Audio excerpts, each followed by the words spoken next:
The critically acclaimed web series Cobra Kai saw the return of the original Karate Kid movie characters, but the fourth season saw the return of Terry Silver. You know you liked it. Was the ponytailed baddie from Karate Kid 3 a worthwhile addition to the Cobra Kai saga? Feel free to like and subscribe, and let's find out.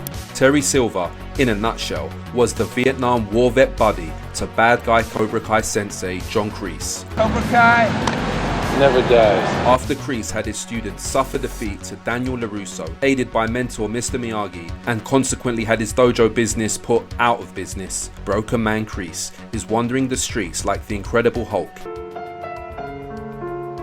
in need of serious confidence and business salvation. Who you gonna call? A late 80s, mid 80s, evil yuppie businessman who is even more sadistic than the Kreese man. Absurdly, the ponytail toxic waist dumping ex-war vet buddy decides to put all his unscrupulous financial affairs to one side in order to do a favor for an old Nam buddy and dedicate months of his time and energy to getting revenge on a teenage Italian-American boy who had the temerity to defeat Kreese's top student in a points-based, no-contact karate tournament. Wait, I thought this was supposed to be no contact.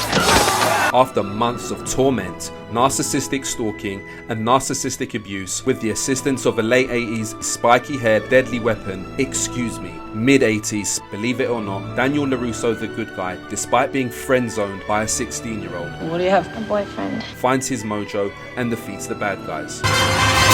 Imagine that. So where does that leave us? Years later, the saga continues in Cobra Kai. Old man John Kreese can't seem to get the upper hand over LaRusso or Kreese's ex-top student Johnny Lawrence, who has now reluctantly formed a touchy alliance with the karate punching paisan. Who you gonna call? Hello? Ponytail toxic waist dumping yuppie businessman who helped last time and failed to come back this time and be even more sinister and once again try to get narcissistic revenge on the good guys. Who is that guy? He looks like a Highlander. Now we get to work. Now, a seemingly changed man of a more mild temperament, Terrence Silver is enjoying the highlight of his unethical career, eating vegan tasters and dating his British Iranian younger girlfriend with a pretentious transatlantic accent. The Vipers? We're not married. Terrence and I are enjoying the journey. And pretentious arty-farty friends. I had no idea you had a karate face. And thus, the saga of Terry Silver continues once again. So the Terry Silver character, played by Thomas Ian Griffith, first appeared in the least critically favoured movie of the original three Karate Kid movies, Karate Kid 3. A man can't stand, he can't fight. A man can't stand. You can't fight. The first movie being True Lightning in a Bottle 80s Magic. The second is Good Not Great, but it is iconic, and the scene where Daniel and Kamiko smile at each other is Lightning in a Bottle. The third, where should I start? What do you have? A boyfriend. Well, first off, the fact that it's set less than a year after the events of the first film in 1984, but came out in 1989 and looks every bit drenched in 1989. You mean to tell me, in the first movie, all Johnny Lawrence's Cobra Kai high school buddies have early 80s residue of the 70s wannabe Luke Skywalker haircuts? Alright, come on. And then, less than a year after the tournament, LaRusso and Miyagi return from Okinawa, and the new Karate Kid bully tweens all have stupid late 80s, 88 to 90, spiky hair like Buzz from Home Alone or Bros. It's like the kid from the sci-fi film Flight of the Navigator. 1 minute it's 1978, the kid falls down a hill, then it's 1986. You've never seen a music video before? That's the same thing that happened to Mr. Miyagi and Daniel LaRusso. They went to Okinawa, came back, and the environment has just transformed from 84 to almost the verge of the 90s like that. You know it.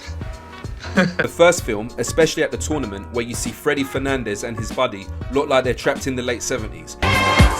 Then less than a year after that, it's all of a sudden the Pump Up the Jam era.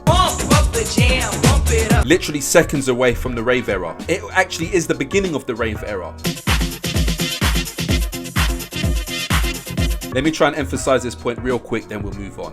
In 9.5 weeks, made in the mid-80s, like the first Karate Kid, Mickey Rourke and Kim Basinger go on a first date in Manhattan in a mobbed-up Italian restaurant. Then Bad Lieutenant comes out in the early 90s. Essentially, when Karate Kid 3 came out in certain countries, Harvey Keitel's corrupt cop goes to meet a mobbed-up bookie about a mob debt in Manhattan. In where? A hardcore rave.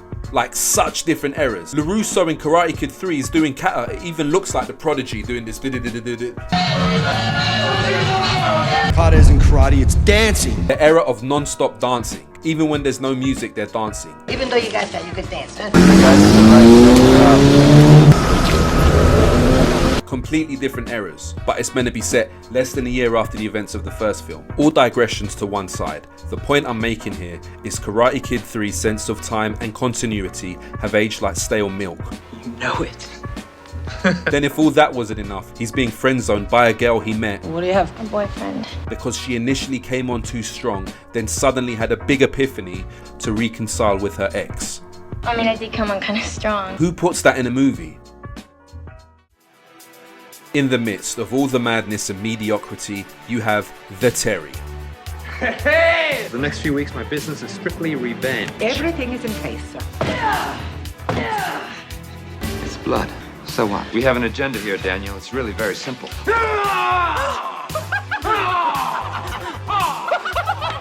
Bring him back.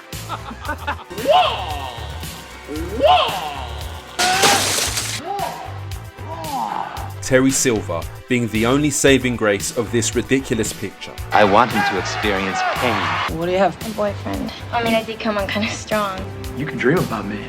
Slime ball. I mean, I did come on kind of strong. Slime ball, that's cute. I'm sorry, what's your name? Terry Silver. Yeah, Terry Silver. It's Jessica Andrews. You two training for the Olympics or something? No, just A boyfriend. I want him to experience pain. The Super Silvermeister, being an of his time, post-Gordon Greco, Greed is Good, and up-and-coming Steven Seagal composite, The Terry, is a product of the late, not mid-80s, like the Lethal Weapon's spiky hair. Basically, the ponytail man is a bit ridiculous, but he's hammy and fun to watch in a film that otherwise stinks. You know it. And then, years later, you have the series Cobra Kai, with the legacy of bringing back characters from the original movie series, and of course, Terry Silver is the natural candidate after Chosen, Kimiko, and even the one, the only, Ali with an eye. How's the cheeseburger? A man can't stand. He can't fight. Man can't stand, he can't fight. Here's my thing with Terry Silver. In previous seasons of Cobra Kai, they brought back characters from the good movies 1 and 2. Terry Silver marks the first time they're bringing back a character from the not good movie Karate Kid 3. But as we know, Terry Silver is the saving grace of Karate Kid 3, and thus we know the co-creators at Cobra Kai. They will find a good way of bringing Terry Silver back. Overall, I think his return was good. I liked his kind of insidious plotline, just like he had a kind of insidious plotline in Karate Kid 3. My only thing is, when he teamed up with Kreese, how can I say this to you? When Silver teamed up with Kreese, you're thinking, alright, it's good that they showed he's moved on. Terrence was kind enough to host the launch of my new mindfulness app. He's not trying to get narcissistic revenge on behalf of a narcissistic Vietnam War buddy. How are they going to find a way for him to come out of his pretentious, gaudy lifestyle and hang out with a, to an extent, deadbeat old man karate sensei? Terry Silver's had enough of being an arty farty rich dude and he wants the action again. The storyline was plausible, of course, with the adoption of suspension of disbelief. Suspension of disbelief. You must, like a lot of Cobra Kai, adopt the suspension of disbelief. suspension of disbelief. That was cool, I could do that. My only thing with it was, I felt his insidious plan to go along with Kreese and then turn on Kreese, I felt like there should have been a little bit more where he's biting his tongue. I saw some of that from Silver, but a little bit more, because Terry Silver is a narcissistic psychopath big shot. Ultimately, he's not gonna go back to John Kreese, even as a favor for Vietnam. That time's past. Terry Silver is a psychopath, so he's totally goal oriented. He could care less about residual loyalty. All I'm saying to you is, Cobra Kai Season 4, after the first season, to me, is the second best season. It was a phenomenal season. My only thing is, I wanted a bit of the original Terry Silver. I like that, Johnny. I'm gonna use that. The dude laughing, that woo!